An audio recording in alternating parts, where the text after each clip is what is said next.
briefing was the news that broke just before those two took the podium, that Amazon is now going to be displaying how much of an item's cost is derived from tariffs. We are seeing reports already. Prices are starting to go up in certain sectors, at certain stores, certain industries. Now, Amazon is going to show you, if you go to their website or their app and click, and I'm going to buy this, it will show you how much you're paying because of President Trump's tariffs. The press secretary deemed that a, quote, hostile and political act by Amazon. We know, of course, that Jeff Bezos, the owner of Amazon, also owns the Washington Post and other interests, has really cozied up to Trump in these first 100 days.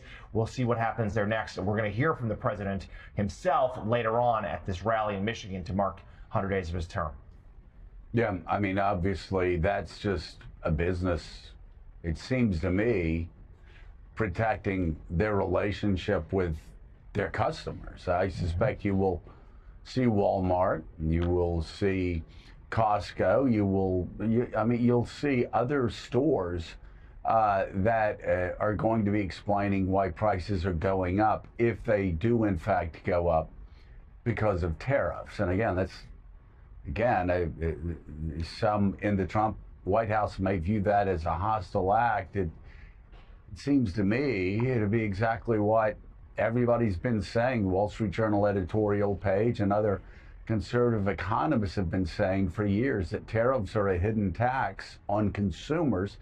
And so that tax won't be so hidden if Amazon, Walmart, and other companies decide to show how much those prices are being increased because of tariffs. It is interesting, John. Let's talk about the politics of this for a second.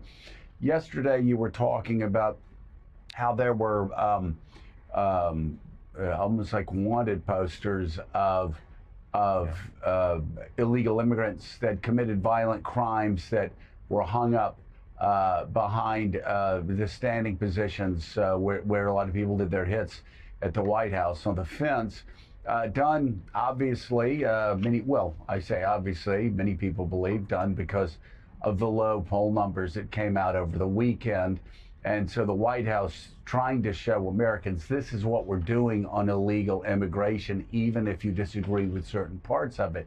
Today seems to be sort of a 1-2 punch, right? Okay, yesterday they did that to underline what they're doing on illegal immigration.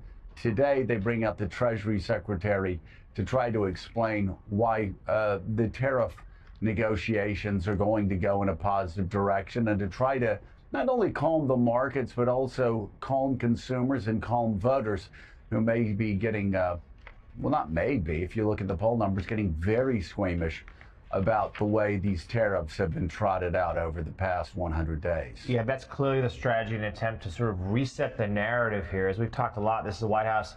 First couple months felt really good, and they've been about how things were going. They're knocked off kilter in the last month because of Signalgate, which then had its sequel, but then, and of course, the economic fallout from the tariffs. So they're trying to focus in on what they think are the positives from the tariffs. A lot of economists, of course, disagree. And immigration. Yesterday, in fact, not only did they hang up those posters on the White House driveway, but Tom Homan, who's head of the face of the deportation effort, the immigration crackdown, he appeared with press secretary at another 8:30 a.m. briefing. And now this morning, we see the Treasury Secretary do the same. And this is an attempt here as they mark 100 days, Joe, to try to turn the corner a little bit. We talked a few hours back about there's no panic in the West Wing about these poll numbers, but there's not happiness either. They see the trends. They see the headlines that say that Trump has a historically low approval rating at the 100-day mark. They're looking to try to reset it, and it's so often, we've seen this since 2015 when Trump first took a step onto the presidential stage, his reflexive instinct, anytime he wants to change the conversation, you go to immigration. Mm-hmm. Yeah, and of course, inside the White House, you're hearing the same things that I'm hearing. Number one, they say he's freed up. He's not running for re-election again, so he doesn't have to worry about that, despite the fact the third-term trolling does continue unabated. And then the second thing they'll say is that, we've got time.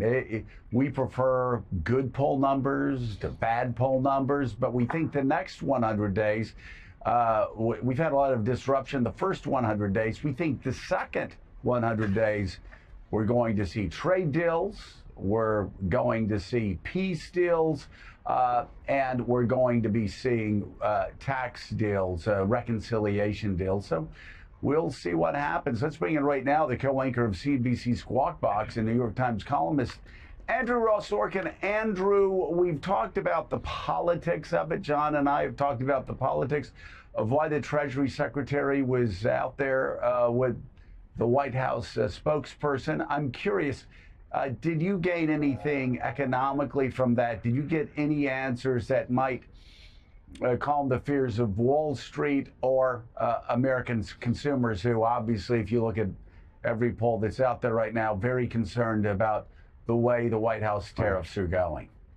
I'm afraid to say I didn't. And he has been soothing the markets by coming out and being public, though I don't think, as we all saw, that there were a lot of answers. In fact, I would imagine that people are frustrated and there's a sort of a disconcerting piece about what exactly is happening with these negotiations with China.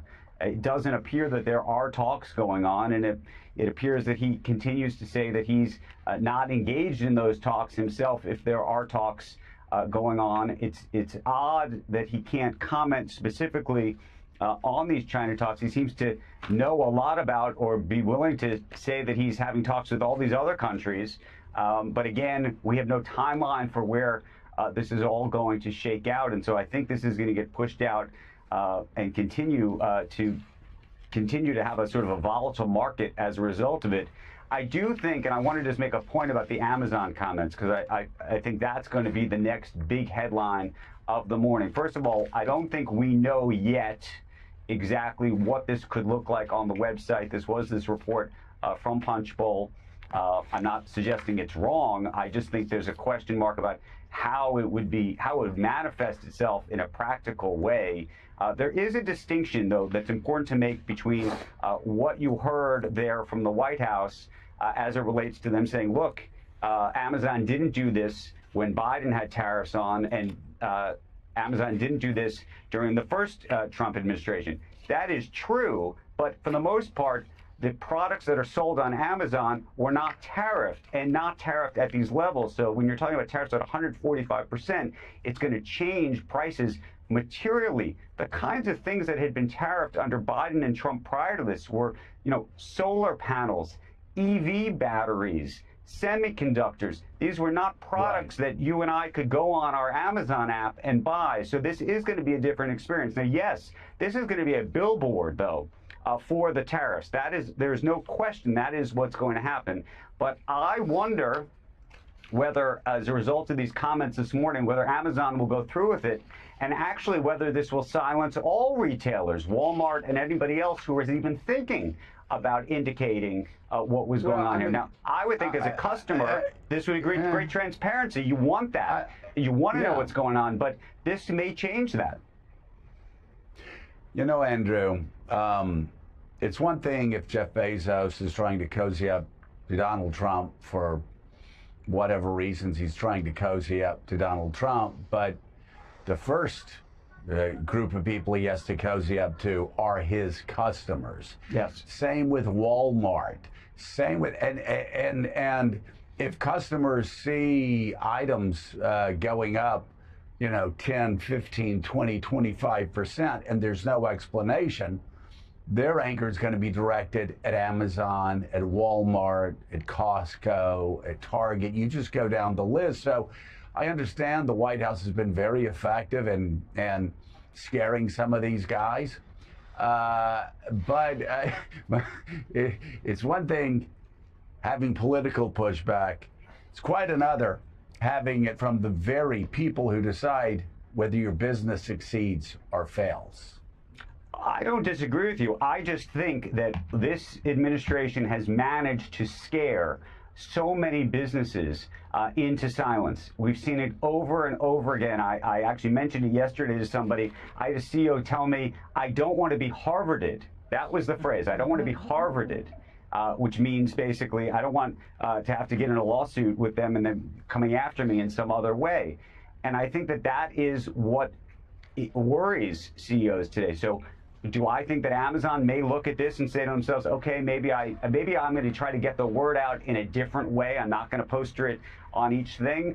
Maybe. I don't know how this is all going to play out, but I do think that this administration has scared these CEOs so much that they are worried about either being regulated in some way that they don't know about. I mean, all of these businesses, whether it's Walmart or Amazon or whomever, have massive relationships or rely on the government, not for funding, but for allowing them to do all sorts of things. You know, Amazon just put Kuiper, which are these new satellites, into the sky in the past 24 hours. That's a very, very big deal. They're going to want to be able to continue to do that. There's all sorts of things like that where they need the permission, effectively, of the government. And if the government tries to block them on anything, the question is, what's the risk reward as it relates to showing these prices? I would think the transparency should win, but as you know, I think we've seen that, unfortunately, in this day and age, transparency is all too often getting lost. Yeah, that was an incredible news conference with just almost zero answers, actually, to the questions that were asked. CNBC's Andrew Ross Sorkin, thank you very much. Thank you.